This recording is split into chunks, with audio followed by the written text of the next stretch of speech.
नमस्कार दोस्तों, आप सभी लोगों का आपके अपने YouTube channel agriculture tricks by NK में हार्दिक स्वागत करते हैं। तो जैसा कि आप लोगों को पता है कि जो आपका एग्रीकल्चर सुपरवाइजर और पशु परिचर को लेकर अपन ने जीके के डेली के क्वेश्चन डालने की जो सीरीज चला रखी है, जिसके अंतर्गत अपना मुख्य रहता है वो क्या रहता है, आपके जो आपके माध्यमिक शिक्षा बोर्ड की जो अजमेर के द्वारा बुक संचालित की गई है उस क्वेश्चनों की अपन बात करते हैं। और अपन करते हैं कि जिसके अंतर्गत जो इसके इंपॉर्टेंट एमसीक्यूज वगैरह होते हैं उनकी अपन बात करते हैं। तो आज का वीडियो भी काफ़ी रोमांचक होने वाला है, क्योंकि कुछ ऐसे चैप्टर हैं या फिर अध्याय हैं जिनके ही एमसीक्यूज दिए गए हैं आपकी जो 10th क्लास की बुक है, आपकी राजस्थान इतिहास एवं संस्कृति की। तो उसी के क्वेश्चन आज आपने को लोगों को देखने को मिलेंगे। तो चलिए आज का वीडियो स्टार्ट करते हैं विदाउट किसी टाइम वेस्ट के। पहला क्वेश्चन दिया गया है, किस दुर्ग के लिए कहा गया है कि यह दुर्ग बख्तरबंद है। तो अपन बात करें रणथंभौर के किले के लिए बोला गया है कि यह दुर्ग बख्तरबंद है, यह नाहरगढ़ के लिए, सिवाना के लिए या तारागढ़ के लिए कहा गया है। तो अपन बात करें कि पहली चीज़ तो ये कि किस दुर्ग के लिए बख्तरबंद कहा गया है, तो ये कहा गया आपके रणथंभौर के लिए, क्योंकि ये पहाड़ों के बीच के अंतर्गत है और उसके साथ ही जो घने जंगल है उसके अंतर्गत, जो दूर से दिखाई नहीं देता पास जाने पे दिखाई देता है। और जो रणथंभौर दुर्ग के अंतर्गत सैनिक रहते हैं उनको दूर से आने वाले व्यक्ति भी आसानी से दिख जाते हैं, इसीलिए इस दुर्ग के बारे में कहा गया है कि यह दुर्ग बख्तरबंद है। तो ऑप्शन नंबर ए यहाँ से खूबसूरत आंसर निकल के आता है। बात करें नेक्स्ट क्वेश्चन की, एक जैसे 9 महल किस किले में बने हुए हैं। तो एक जैसे 9 महल नाहरगढ़ में बने हुए हैं, तारागढ़ में बने हुए हैं, चित्तौड़गढ़ में बने हुए हैं, गागरोन दुर्ग में बने हुए हैं। तो इसके राइट आंसर के अपन बात करेंगे कि जो नाहरगढ़ दुर्ग है ये कहाँ पर है। पहले तो आपको ये पता होना चाहिए आपके जयपुर के अंतर्गत स्थित है। तो नाहरगढ़ दुर्ग है तो उसके अंतर्गत एक जैसे 9 महलों की बनाए गए हैं। तो और आपको कमेंट बॉक्स में बताना है कि ये एक जैसे 9 महल हैं वो किसने या किस शासक ने आपके बनवाए थे। चलिए बात करें, ऑप्शन नंबर ए यहाँ से खूबसूरत आंसर होता है। चलिए सेकंड क्वेश्चन की अपन बात करें, आता है अकबर का दुर्ग किसे कहा जाता है। तो जो अकबर का किला या दुर्ग के नाम से जाना जाता है वो अजमेर दुर्ग को कहा जाता है, जयपुर वाले को कहा जाता है, बीकानेर को या चित्तौड़गढ़ को। तो आप लोगों को पता होगा कि जो अजमेर दुर्ग है उसे ही अब अकबर का दुर्ग या अकबर का किला कहा जाता है। तो ऑप्शन नंबर ए यहाँ से क्या होता है, काफ़ी खूबसूरत आंसर निकल के आता है।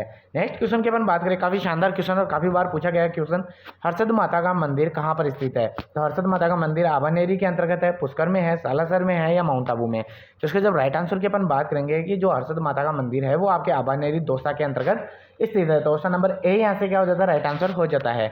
चलिए नेक्स्ट चैप्टर की ओर बढ़ते हैं। नेक्स्ट चैप्टर आता है ये आपका काफ़ी शानदार, जिसके अंतर्गत क्वेश्चन एमसीक्यूज दिए गए हैं, वो है पटेलिया बीच या लालर क्या है। तो पटेलिया और बीच या लालर क्या है, लोक नृत्य है, लोक गीत है या लोक नाट्य है या वाद्य यंत्र है। तो अपन बात करें जो पटेलिया बीचा और लालर ये हैं जो आपके क्या हो जाते हैं, ये लोकगीत है। तो ये काफ़ी इंपॉर्टेंट क्वेश्चन है, आपको पता होना चाहिए कि ये क्या है, लोकगीत है। लेकिन इसके साथ ही जो आपके काफ़ी बार पूछे जाते हैं कि ये लोकगीत कहाँ के हैं, कौन से क्षेत्र के प्रसिद्ध है। तो जो आपके पटेलिया बीच या लालर हैं ये आपके मेवाड़ के प्रसिद्ध है।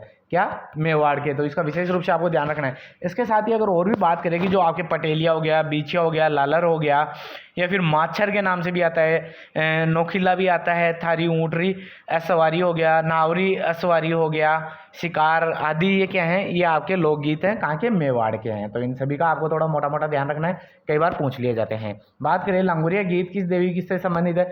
तो लांगुरिया गीत कौन सी देवी के संबंध से संबंधित है, जीण माता से है, खाटू श्याम जी से, केवला देवी से है, ये श्री माँ वीर जी से संबंधित है। तो अपन बात करें कि जो लांगुरिया गीत है वो कौन सी देवी देवता से संबंधित है, तो वो होता है आपकी केवला देवी।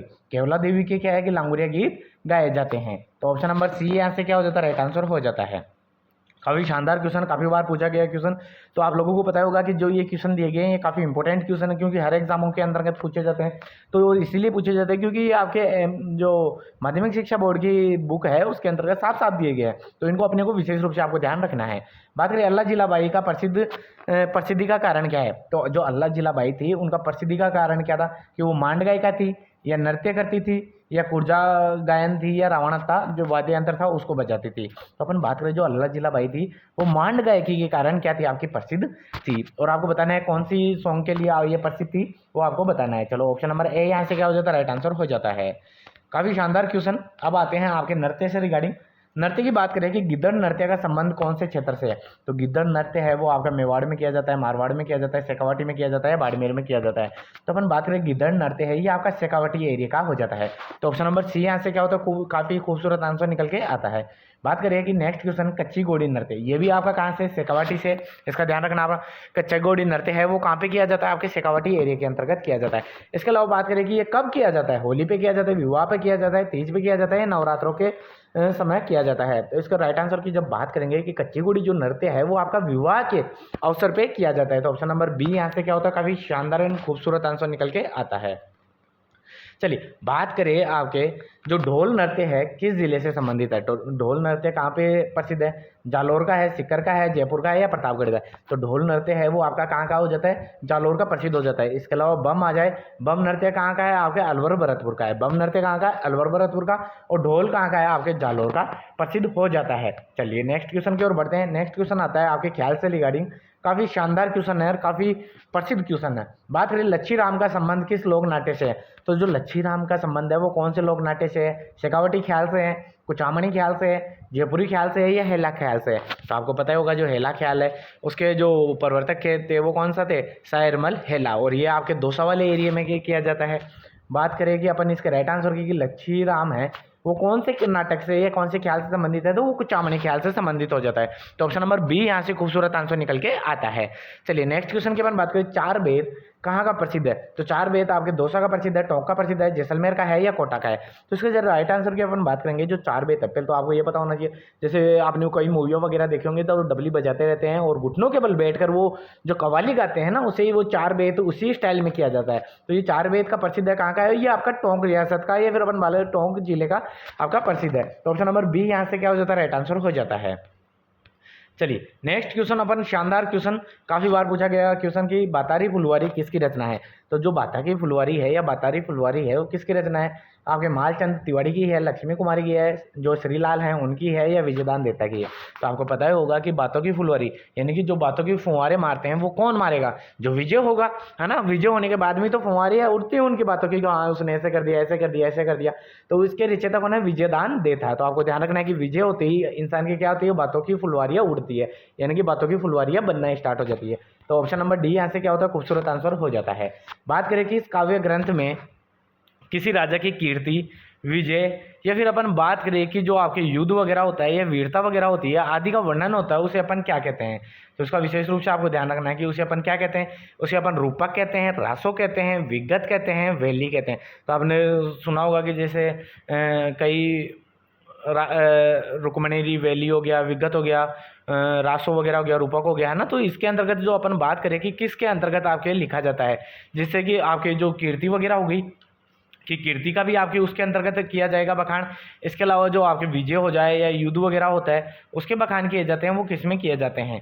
तो इसका आपका अगर राइट आंसर की अपन बात करेंगे, ये रासों के अंतर्गत किए जाते हैं। तो ऑप्शन नंबर बी यहाँ से क्या होता है, काफ़ी शानदार आंसर निकल के आता है। बात करें रासो किसे कहते हैं अपन, जो आपके मोतीलाल मेनारिया है उनके अनुसार कहा गया था कि जिस ग्रंथ, ऐसा ग्रंथ होता है जिसके अंतर्गत जैसे कीर्ति वगैरह हो गई है ना, विजय हो गया, युद्ध वगैरह हो गया, वीरता हो गया, इनका जो विस्तृत वर्णन किया जाता है उसे अपन क्या कहते हैं, रासो कहते हैं।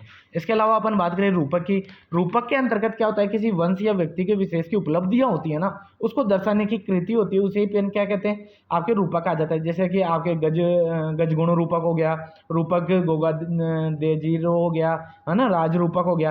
तो उसके अंतर्गत क्या किया जाता है, आपके रूपक के अंतर्गत जो आपके क्या हो गया कि उसकी उपलब्धि वगैरह हो गई उनको लिखा जाता है। इसके अलावा अपन बात करें विगत की, विगत क्या होता है कि ये भी एक विस्तृत एरिया है, यानी कि विस्तृत विवरण ही होता है, लेकिन इसके अंतर्गत कौन से कि विगत कौन से विषय से विस्तृत विवरण प्राप्त होता है, इसके अंतर्गत जो इतिहास के जो भी कोई शासक वगैरह हैं उसके परिवार वगैरह हो गया, प्रमुख व्यक्ति वगैरह हो गया, या उसका राजनीतिक कार्य हो गया, या कोई भी चीज़ उसने उपाधि धारण किया है, या अलग अलग आर्थिक रूप से उसने किसी न किसी दृष्टि से उसने भूमिका निभाई है, तो ऐसी विगत के अंतर्गत आता है। जैसे आपने मोनो नैन्सी की पढ़ी होगी आपने, मारवाड़ परगनारी विगत, है ना। तो ऐसी ही चीज़ें आती है इसके अंतर्गत। इसके अलावा वैली की बात की जाए तो वैली किसे कहते हैं, तो वैली क्या होता है कि ये ग्रंथि होते हैं, तो जैसे कि वैलियों का छंद लिखे हुए हैं, है ना। तो इसके अंतर्गत भी जो धार्मिक वगैरह ऐतिहासिक वगैरह होती है ना, ऐसी चीज़ें लिखी जाती है। तो आई होप आप लोगों को चारों ऑप्शन समझ में आए होंगे। तो आज का वीडियो यहीं समाप्त करते हैं। अपन ने आज के जो चैप्टर थे उनके MCQs देखे, नेक्स्ट वीडियो के अंतर्गत ऐसे ही MCQs मिलने वाले हैं। ऐसे ही करके आपके 6 से लेकर 10 तक की जितनी भी आपके आर्ट एंड कल्चर की और हिस्ट्री की जितनी भी MCQs दिए गए हैं अपन जो माध्यमिक शिक्षा बोर्ड के द्वारा, उनको सबको सॉल्व करवाएंगे। तो मिलते हैं नेक्स्ट वीडियो में नेक्स्ट अपडेट के साथ। Thank you friends.